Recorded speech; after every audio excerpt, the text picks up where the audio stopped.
Hello and welcome to Digit. In this video, we are going to be unboxing and taking a look at the Zunpulse Zunvolt Mini Wi-Fi UPS. We are looking at the top side of the packaging where we can see what the product looks like, and there are a couple of salient features at the bottom. First being the most important one, that this thing offers about 5 hours of power backup for your Wi-Fi router, and it also has a plug and play setup, so there's no setup per se. Just follow the instructions and you're done. On the front side we can see a couple of the technical details, and the one thing that you should be concerned about is the output and the input. The output over here is 12 volts DC, so only routers that take an input of 12 volt DC will be compatible with this little Wi-Fi UPS. And then there's the capacity, which means for how long this thing can sustain your Wi-Fi router once the power has run out.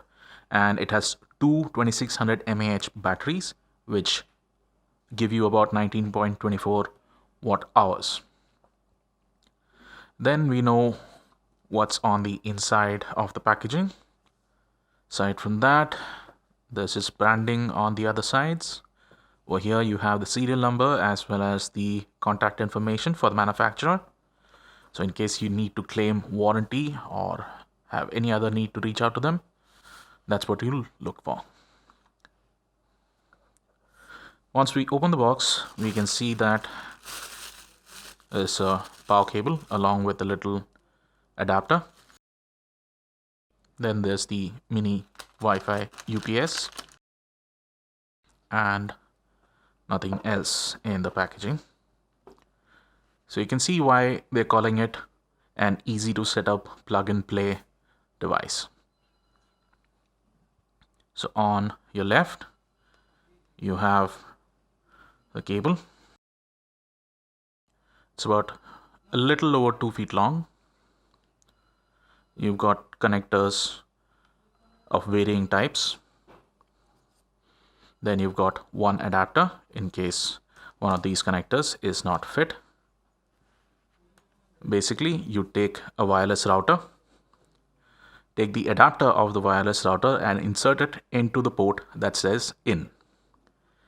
And on the output, you'd connect one of these cables, whichever has the right barrel connector that goes into your router. And then you'd flick this on, power on your router's power adapter, which is connected to the wall unit, and you're good to go. And you can see that the light has turned on, which means there is stored charge in the UPS. So if you were to connect this UPS to your router right now, it would power on. So that's it for this mini unboxing and overview of the Zunpulse Zunvolt Mini Wi-Fi UPS. Thank you for watching.